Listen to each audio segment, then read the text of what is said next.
Hello दोस्तों, स्वागत है आप सभी का हमारे YouTube channel short hand hospital में। Please subscribe my channel and press the bell icon. Be ready for dictation 5 seconds. Start. सभापति महोदय, शराब पीने से शारीरिक हानि और आर्थिक हानि तो होती ही है, साथ ही साथ सामाजिक जीवन में भी वह बहुत बुरी सिद्ध होती है।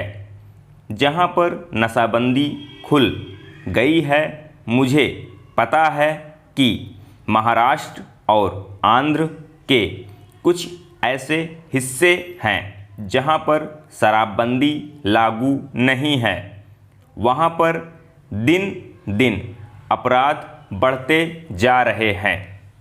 मान्यवर, इस अनुदान पर जब हम विचार कर रहे हैं तो हमारे सामने 3 परिस्थितियां हैं।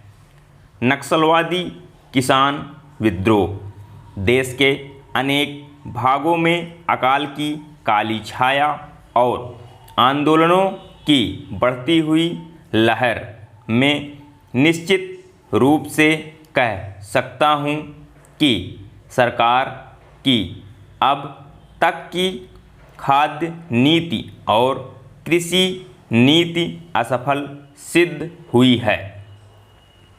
इसका मूल कारण क्या रहा? कारण केवल एक रहा है कि क्रांतिकारी भूमि सुधार अब तक 55 वर्ष के अंदर भी नहीं किए जा सके, जबकि स्वतंत्रता प्राप्ति के 5 वर्ष में वे कर दिए जाने चाहिए थे। इसीलिए हम इस क्षेत्र में अब तक असफल सिद्ध हुए हैं। राष्ट्रीय स्वतंत्रता और संग्राम के ज़माने में सबके आकर्षक नारा हिंदुस्तान के करोड़ों मानवों को किसानों को दिया गया था, यानी जमीन उनको दी जाए जिनके हाथ जमीन जोतते हैं। लेकिन वह राष्ट्रीय आदर्श आज तक भी चरितार्थ नहीं किया जा सका है। एक तरफ करोड़ों एकड़ परती बंजर जमीन पड़ी है, जो कि सरकारी आंकड़ों में हिसाब में से 11 करोड़ एकड़ से कम नहीं है। इन जमीनों का उपयोग न होने के कारण से आज किसानों की समस्या हमारे लिए एक महान विभीषिका का प्रश्न बन गई है।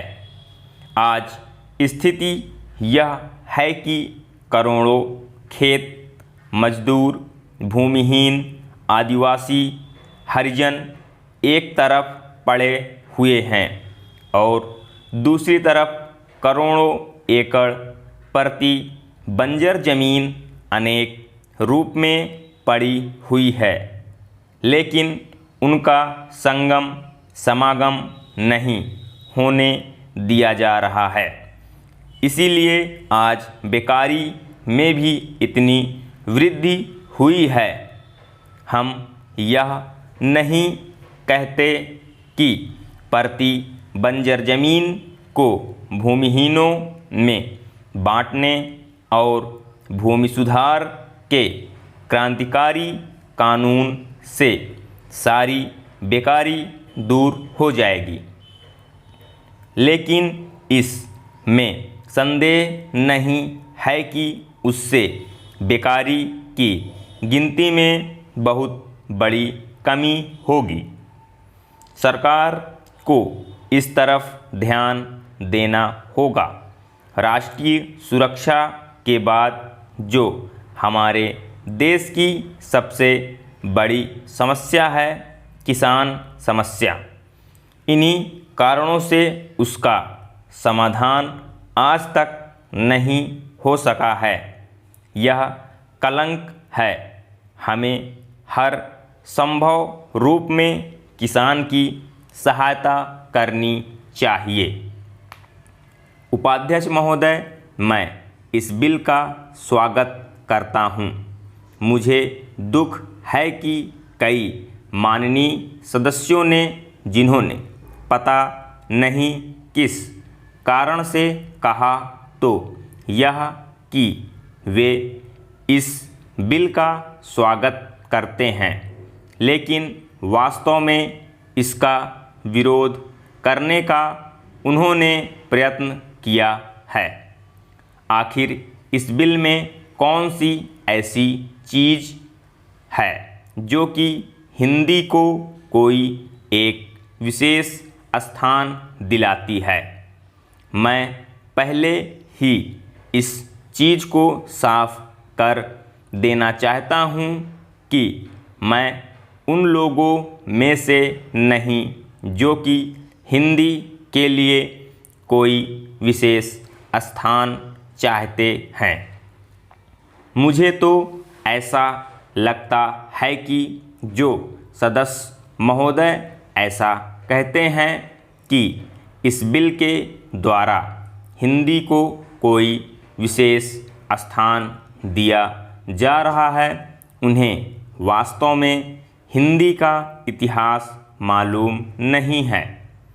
हिंदी कुछ उन लोगों की भाषा है जो राष्ट्रीय विचार के थे, जिनका कि राष्ट्रीय आंदोलन में बहुत हाथ था। उन्होंने इसका प्रचार किया। यह ध्यान देने की बात है कि राष्ट्रीय आंदोलन के समय में हिंदी की एक ही संस्था नहीं थी, बल्कि दूसरे राष्ट्रीय विद्यालय भी थे और महात्मा गांधी के आदेश के अनुसार वे राष्ट्रीय विद्यालय काम करते थे।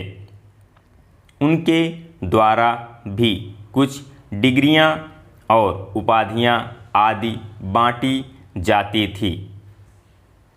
अब इन विद्यालयों द्वारा उपाधि बांटने का काम, जो कि उनके द्वारा पहले से किया जा रहा है, उसी को इस बिल के द्वारा यदि जारी रखा जाता है तो मेरी समझ में नहीं आता कि कैसे कुछ लोग यह समझ लेते हैं कि इस बिल द्वारा हिंदी को कोई विशेष स्थान दिया जा रहा है। मैं नहीं समझता कि इसमें हिंदी को कोई विशेष स्थान दिए जाने की बात है, और जैसा मैंने पहले निवेदन किया, मैं उन लोगों में से नहीं हूँ जो कि चाहते हैं कि हिंदी को कोई विशेष स्थान दिया जाए। लेकिन मैं एक बात अवश्य उन लोगों से पूछना चाहता हूँ। जब भी उन्हें अवसर मिलता है, किसी न किसी तरीके से एक ऐसे राष्ट्रीय निश्चय का, जो कि आज नहीं बल्कि आज से कई वर्ष पहले लिया गया था, उसका विरोध करने के लिए तैयार रहते हैं। संविधान में राजभाषा के संबंध में स्पष्ट व्यवस्था दी हुई है, तो भी मेरे यह मित्र उसका विरोध करने का प्रयत्न करते हैं। क्या उनके सामने देश की एकता के लिए कोई दूसरा रास्ता है? ओवर।